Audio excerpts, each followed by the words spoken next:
नमस्कार दोस्तों, मैं विवेक कुमार।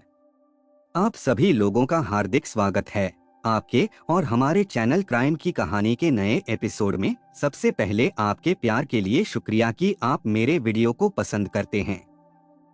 अगर आप चैनल पर नए हैं या अभी तक आपने इस चैनल को सब्सक्राइब नहीं किया है तो सब्सक्राइब कर लीजिए, बेल आइकन दबा दीजिए ताकि मेरे हर वीडियो का नोटिफिकेशन आपको मिलता रहे।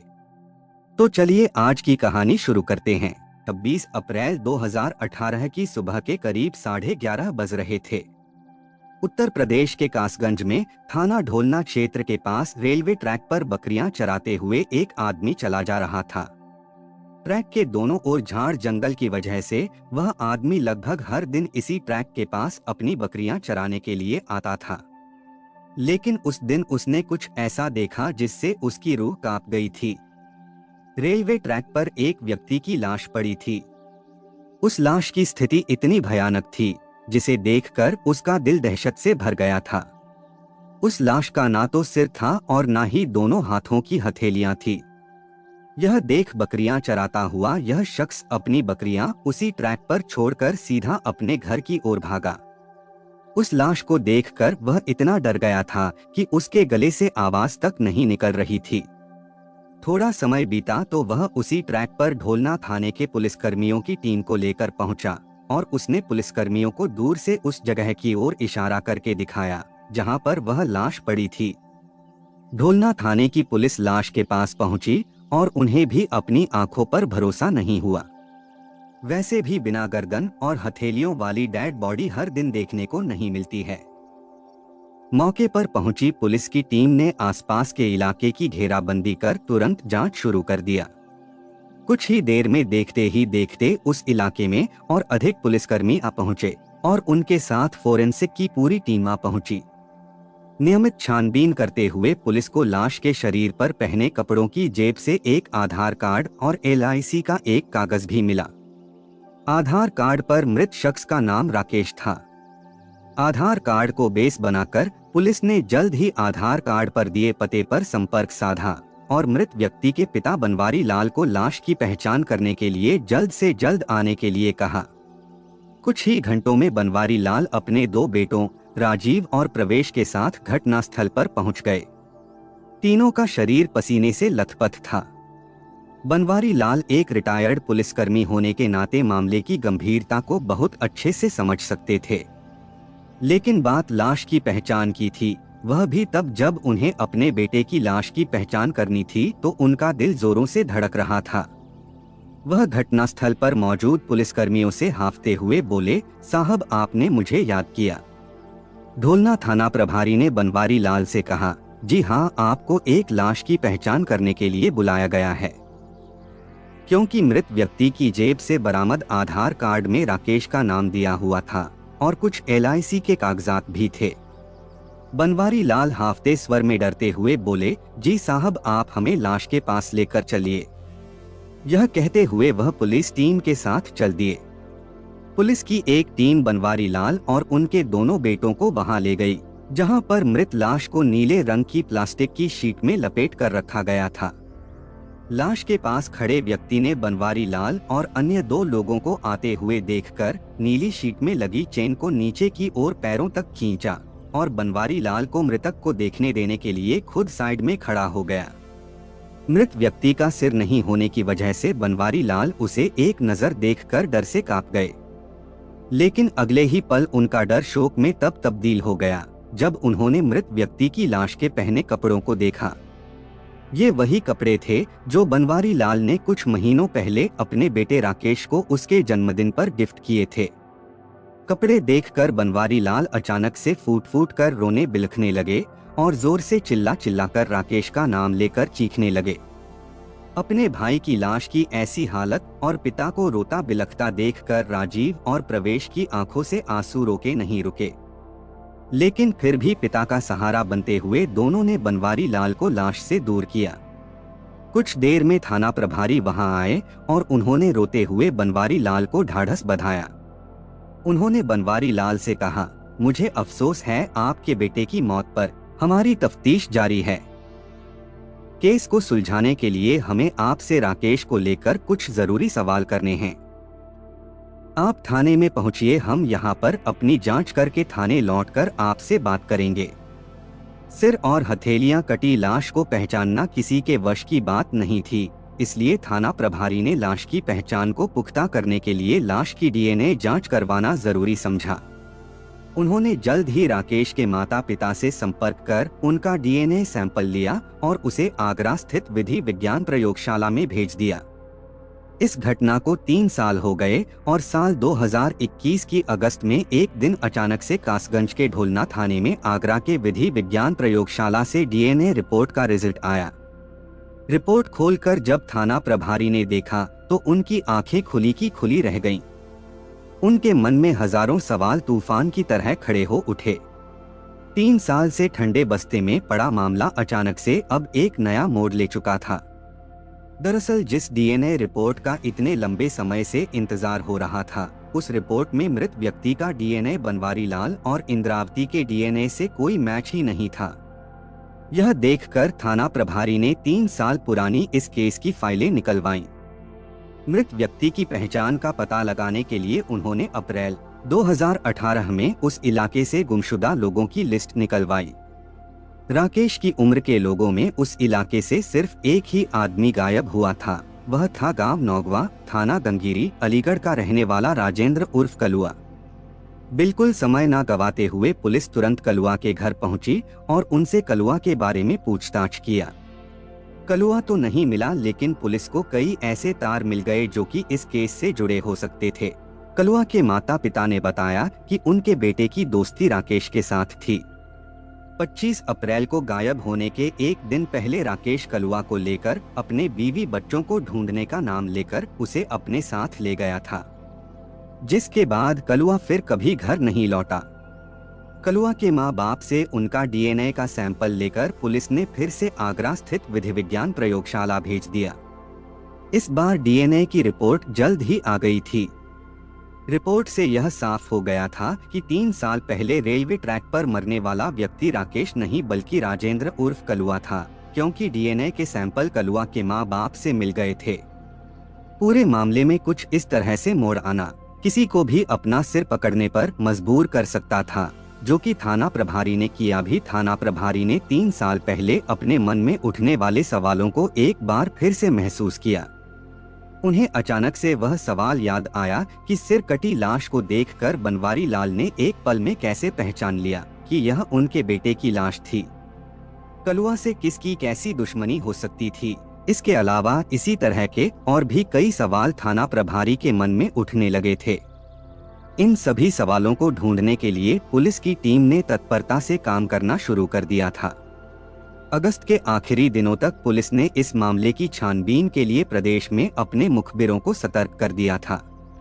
उसी दौरान 31 अगस्त 2021 के दिन पुलिस के एक ऐसे ही मुखबिर ने बताया कि वे जिस व्यक्ति की तलाश कर रहे हैं उसे उत्तर प्रदेश के ग्रेटर नोएडा से 10 किलोमीटर दूर बिसरख गांव में देखा गया है। यह व्यक्ति खुद राकेश ही था। ढोलना पुलिस बिना किसी देरी के मुखबिर की दी हुई सूचना पर बिसरख गांव जाने के लिए निकल पड़ी। उसी बीच ढोलना थाना प्रभारी ने बिसरख थाने की पुलिस को इसकी सूचना दिया। करीब 2 घंटे बाद मुखबिर के बताए हुए पते पर छापा मारकर पुलिस की टीम ने दिलीप शर्मा नाम के एक शख्स को पकड़ लिया, जिसका हुलिया काफी हद तक राकेश की तरह था। दिलीप नाम का यह शख्स इलाके में प्रेमिका रूबी के घर में मौजूद था और वे दोनों कमरे में बंद होकर एक दूसरे के साथ प्रेम प्रसंग में लीन थे। मामले की गंभीरता को देखते हुए ढोलना थाना प्रभारी बिसरख थाने में दिलीप को पूछताछ के लिए ले आए।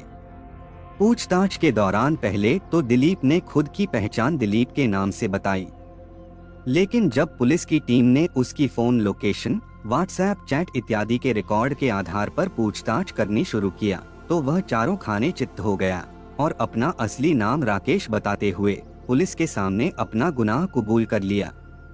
उसने सिर्फ अपने दोस्त कलुआ की ही हत्या नहीं बल्कि अपनी पत्नी और 2 बच्चों की हत्या का जुर्म भी कबूल कर लिया, जिसे सुनकर सबकी आंखें खुली की खुली रह गईं।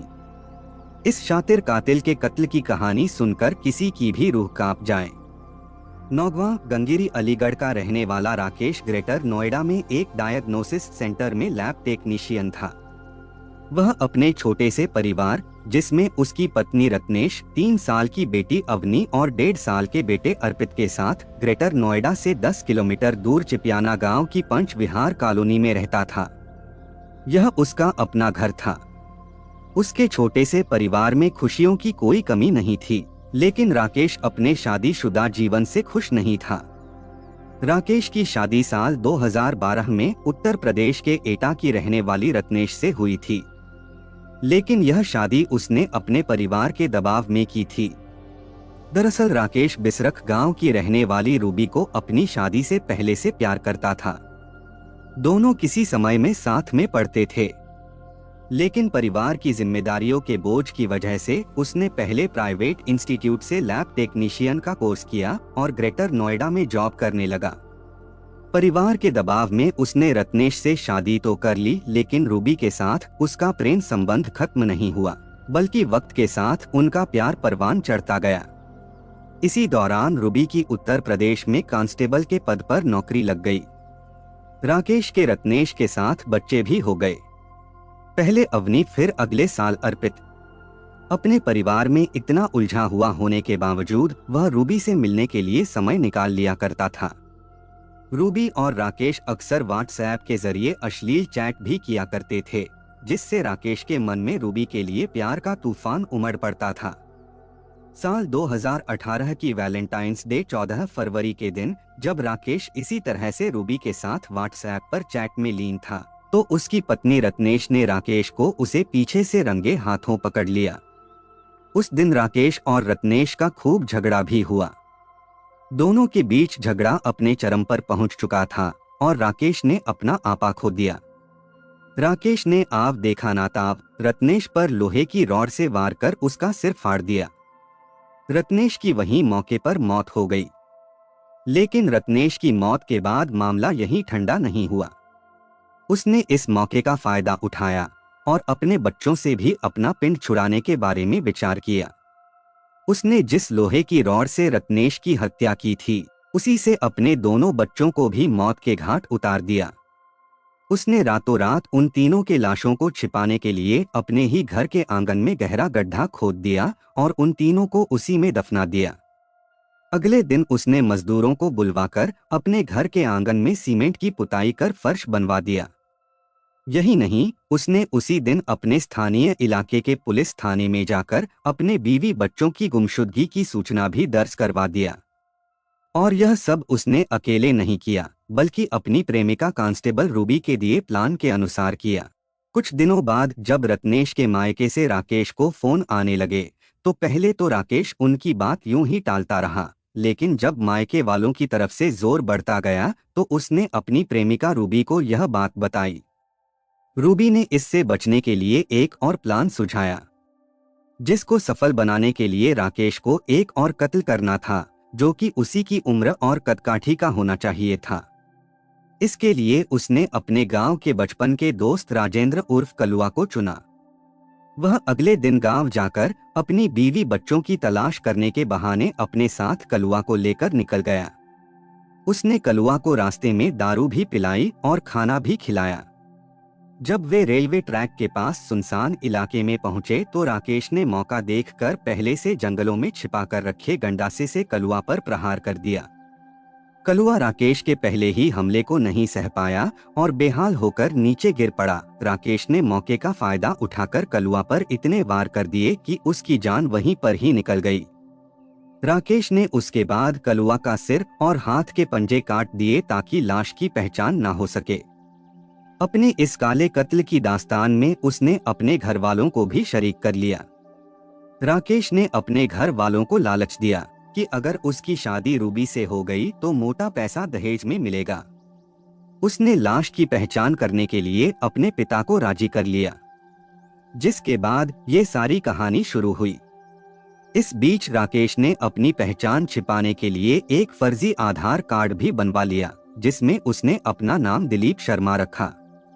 रूबी की मदद से उसने प्राइवेट अस्पताल से कुछ दिनों में कहीं बाहर जाकर अपने नाक की प्लास्टिक सर्जरी भी करवा लिया। लेकिन अंत में वह पकड़ा ही गया। पकड़े जाने के बाद पुलिस ने राकेश की निशानदेही पर पंचविहार कॉलोनी में उसके घर के आंगन में गड्ढा खुदवाकर उसकी पत्नी और दोनों बच्चों के कंकाल और उस लोहे की रॉड को बरामद कर लिया, जिससे उसने अपने पूरे परिवार का खात्मा कर दिया था। उसके बाद राकेश को साथ लेकर रेलवे स्टेशन के पास उस जगह पर छापा मारा जहां पर उसने कलुआ का कत्ल कर गंडासा छिपाया था। पुलिस ने इस पूरे मामले में अभी तक कुल 6 आरोपियों को गिरफ्तार कर लिया है, जिनमें राकेश, उसकी प्रेमिका रूबी, पिता बनवारी लाल, माता इंद्रावती व दोनों भाई राजीव और प्रवेश शामिल हैं। वे सभी फिलहाल जेल की सलाखों के पीछे हैं। आज की कहानी बस यही तक। अब बारी कमेंट पढ़ने की है। सिमरन कौर जी ने कमेंट किया है, 10,000 subscribers coming soon, congratulations in advance. Ma'am, आपके सपोर्ट और प्यार के लिए तहे दिल से शुक्रिया। आज 10,000 सब्सक्राइबर्स पूरे भी हो गए और आज हमारे YouTube की फैमिली 10,000 की हो गई। आप सभी लोगों को दिल से धन्यवाद। रवि जी ने कमेंट किया है, मेरा नाम रवि है, मैं MP से हूँ, नीमच शहर से। आपकी हर कहानी मुझे बहुत अच्छी लगती है। ईश्वर आपको बहुत आगे तक ले जाए, दिल से दुआ करता हूँ। सर, आपके सपोर्ट और प्यार के लिए तहे दिल से शुक्रिया। आपका कमेंट मुझे बहुत अच्छा लगा। आपको दिल से धन्यवाद कि आप मेरे वीडियो को देखते हैं। रोबी जी ने कमेंट किया है, मैं आपके चैनल से कहानी सुनती हूँ घर का काम करते हुए। आप बहुत अच्छे प्रेजेंटर हैं sir, God bless you sir. Robi ji, आपके कमेंट के लिए आपका तहे दिल से शुक्रिया। मस्तान सिंह सर ने कमेंट किया है, शर्तों पर की गई शादी बस इतना समय ही चलती है। बबीता के माता पिता को उसकी शादी कहीं और करनी चाहिए थी। मैं आपका डेली लिसनर हूं पर कमेंट कल पहली बार किया है। Mastan Singh, retired teacher from Karnal. Sir, आपके कमेंट के लिए आपका तहे दिल से शुक्रिया। खदीजा जी ने कमेंट किया है, आपकी कहानी सुनते सुनते हम सो जाते हैं, अब आदत सी हो गई है। खदीजा जी, आपके कमेंट के लिए आपका तहे दिल से शुक्रिया। कुमार शरद सर ने कमेंट किया है, awesome narration, love from USA। Sir, आपके सपोर्ट और प्यार के लिए तहे दिल से शुक्रिया। अनमता हुसैन जी ने कमेंट किया है, कीप इट अप मैन, बढ़िया कर रहे हो, love your videos from Lucknow. Hussain ji, आपके सपोर्ट और प्यार के लिए तहे दिल से शुक्रिया।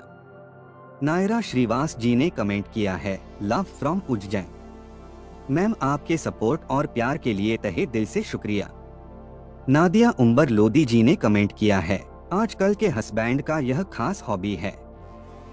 नादिया अंबर लोधी, इस्लामाबाद, पाकिस्तान। मैम, आपके सपोर्ट और प्यार के लिए तहे दिल से शुक्रिया। दुनिया में हर प्रकार के लोग हैं, कुछ अच्छे हैं और कुछ बुरे लोग भी हैं। मेरे कुछ भाई और बहन ऐसे भी हैं जो डेली के लिसनर्स हैं, हर वीडियो को देखते हैं और कमेंट करते हैं, जैसे Meera Rai ma'am, Rita Chhetri ma'am, Alok sir, Raqib sir, Rahul Jaykar sir, Narendra Joshi sir, Simran Savi ji, Gurjot Singh ji, Sarita Rai ji, Kalpana Limbu ji, सरिता सिंह जी और सभी भाई बहनों को शुक्रिया जो मेरे वीडियो को लाइक, शेयर और कमेंट करते हैं। आप लोग ऐसे ही अपना प्यार बनाए रखिए। मैं आप लोगों के लिए रोज नए वीडियो लाता रहूंगा। कहानी को लास्ट तक सुनने के लिए आपका धन्यवाद। इस कहानी के बारे में अपनी राय कमेंट करके जरूर बताइएगा और ऐसी ही अपराध की सच्ची कहानियों के लिए हमारे चैनल क्राइम की कहानी को सब्सक्राइब कर लीजिए। कहानी को लाइक और शेयर जरूर करें। धन्यवाद।